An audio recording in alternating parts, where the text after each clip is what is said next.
दोस्तों, भारत और बांग्लादेश के रिश्तों में अब एक ऐसा मुद्दा सामने आ गया है जो आने वाले समय में दोनों देशों के संबंधों की दिशा तय कर सकता है। और ये मुद्दा है गंगा जल समझौता यानी गंगा वाटर ट्रीटी। बांग्लादेश की नई सरकार ने साफ संकेत दे दिए हैं कि अगर इस समझौते में उनकी मांगों को जगह नहीं मिली तो भारत और बांग्लादेश के रिश्तों पर असर पड़ सकता है। दरअसल गंगा वाटर ट्रीटी कोई नया समझौता नहीं है। ये समझौता साल 1996 में भारत और बांग्लादेश के बीच हुआ था। उस समय इसे 30 साल के लिए साइन किया गया था और अब 2026 में इसकी अवधि खत्म होने वाली है, यानी अगले साल इस समझौते को दोबारा रिन्यू करना होगा। लेकिन इस बार मामला पहले से ज्यादा संवेदनशील दिखाई दे रहा है, क्योंकि बांग्लादेश में सरकार बदल चुकी है। पहले वहां अवामी लीग की सरकार थी जिसे भारत के साथ अच्छे रिश्तों के लिए जाना जाता था, लेकिन अब बीएनपी के नेतृत्व वाली नई सरकार सत्ता में है। नई सरकार का कहना है कि गंगा जल समझौते की नई शर्तें ही तय करेंगी कि भारत और बांग्लादेश के रिश्ते आगे कैसे रहेंगे। बांग्लादेश का साफ कहना है कि अगर उनकी पानी से जुड़ी चिंताओं को गंभीरता से लिया गया तो रिश्ते मजबूत रहेंगे, लेकिन अगर ऐसा नहीं हुआ तो दोनों देशों के संबंधों में तनाव भी बढ़ सकता है। अब सवाल यह है कि आखिर ये पूरा विवाद है क्या। इसे आसान भाषा में समझते हैं। दरअसल गंगा नदी भारत से निकलकर बांग्लादेश में प्रवेश करती है। बांग्लादेश में इसी नदी को पद्मा नदी कहा जाता है। भारत ने पश्चिम बंगाल में फरक्का बैराज बनाया हुआ है। इस बैराज का उद्देश्य गंगा के पानी को हुगली नदी की तरफ मोड़ना है, ताकि कोलकाता पोर्ट में पर्याप्त पानी बना रहे और वहां जहाजों की आवाजाही आसान हो सके।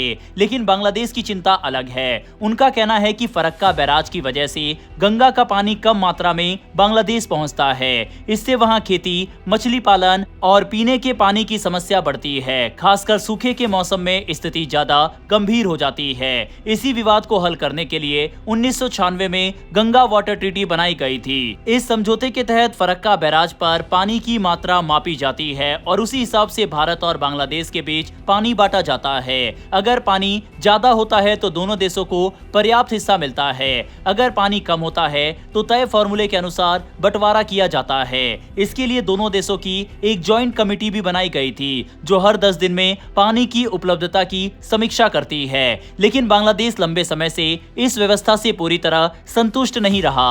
उनका कहना है कि उन्हें एक स्थायी और तय मात्रा में पानी मिलने की गारंटी चाहिए, यानी चाहे पानी कम हो या ज्यादा, बांग्लादेश को न्यूनतम पानी तय मात्रा में मिलना ही चाहिए। वहीं भारत का तर्क है कि नदी में जितना पानी होगा उसी हिसाब से बंटवारा संभव है। अगर पानी की उपलब्धता कम होगी तो दोनों देशों को उसका असर झेलना पड़ेगा। इस पूरे मामले में एक और बड़ा फैक्टर है क्लाइमेट चेंज। मौसम में बदलाव, कम बारिश और बढ़ती गर्मी की वजह से नदियों में जल स्तर पर असर पड़ रहा है। यही कारण है कि पानी को लेकर तनाव सिर्फ भारत और बांग्लादेश में नहीं बल्कि दुनिया के कई देशों में देखने को मिल रहा है। अब इस विवाद में राजनीति भी खुलकर सामने आने लगी है। बांग्लादेश की नई सरकार खुद को बांग्लादेश फर्स्ट की नीति के तौर पर पेश कर रही है। उनका कहना है कि अब वे सिर्फ अपने देश के हितों को प्राथमिकता देंगे। इसी बीच बांग्लादेश सरकार ने हाल ही में एक नए मेगा प्रोजेक्ट को मंजूरी दी है, जिसे पद्मा बैराज प्रोजेक्ट कहा जा रहा है। रिपोर्ट्स के मुताबिक बांग्लादेश भी अब पद्मा नदी पर बड़ा बैराज बनाना चाहता है ताकि ज्यादा पानी को अपने इस्तेमाल के लिए मोड़ा जा सके।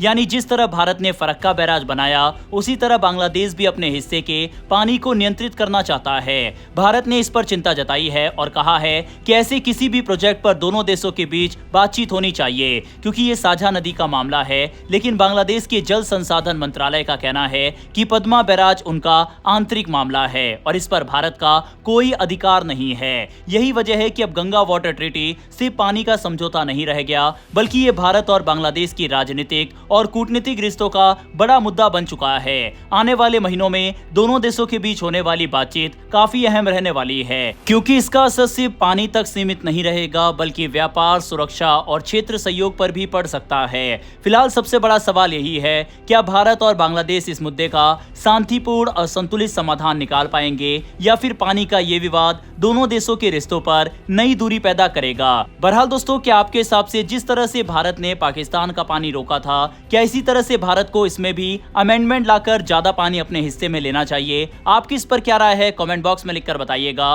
वर्ल्ड अफेयर से जुड़ी ऐसी वीडियो देखना अगर आपको पसंद है तो हमें सपोर्ट करने के लिए नीचे दिए गए सब्सक्राइब बटन को प्रेस कर बेल आइकन को जरूर दबा लें। फिर मिलेंगे ऐसी एक नई वीडियो के साथ। धन्यवाद। जय हिंद, जय भारत।